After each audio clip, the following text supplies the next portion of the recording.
Hello viewers, welcome back to my channel journey with Monika. ఇవాల్టి special sweet pongal easy వేలో సింపుల్గా ఎలా చేస్తారో చూసేద్దాం పదండి. ఇది ఈజీనే కాదు అండ్ చాలా టేస్టీగా ఉంటుంది. ఎప్పటి నుంచో ఉన్న స్వీట్ అయినప్పటికీ బోరింగ్ కొట్టని స్వీట్లో నెంబర్ 1లో ఉంది.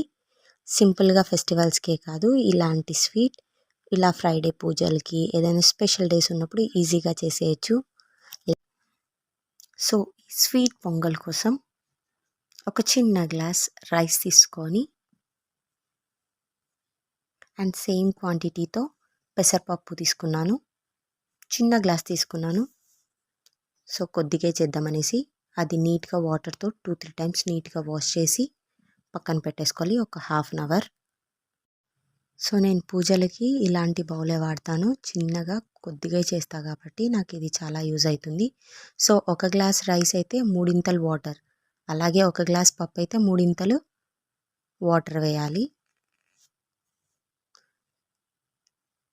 కొంచెం మెత్తగా వస్తేనే పొంగల్ చాలా స్వీట్గా ఉంటుంది.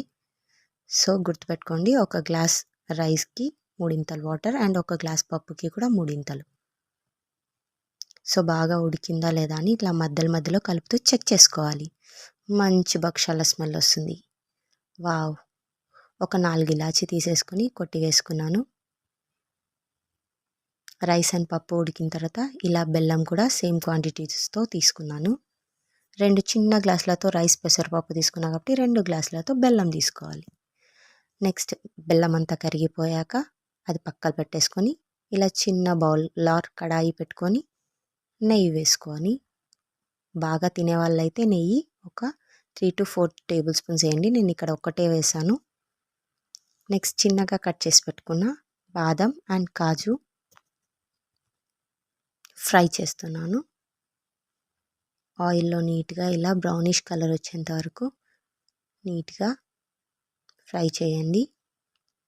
చాలా అంటే చాలా టేస్టీగా ఉంటుంది. అండ్ ఇక్కడ పెసరపప్పు వాడాము, బెల్లం వాడాము. ఇవి చాలా హెల్తీ. పిల్లల నుంచి పెద్దల వరకు అందరు తినొచ్చు. అట్ లాస్ట్ నేను బాదాం కాజులోకి కిస్మిస్ కూడా యాడ్ చేశాను. అవి కూడా లైట్గా ఫ్రై అయినాక తీసి పెసరపప్పు రైస్ దానిలోకి వేసేయాలి. ఫైనల్గా మన స్వీట్ పొంగల్ రెడీ. మంచి స్మెల్తో అండ్ టేస్టీగా ఉండే పెసరపప్పు pongal or sweet pongal ready అయిపోయింది. యమ్మీ, చాలా టేస్టీగా ఉంటుంది. ట్రై చేయండి. సింపుల్ వేలో చేసుకోవచ్చు. పిల్లలు కూడా బాగా ఎంజాయ్ చేస్తారు. ఇలాంటి చిన్నగా సింపుల్గా చేసే వంటల కోసం ప్లీజ్ నన్ను ఫాలో అవ్వండి. Please like, share and subscribe my channel.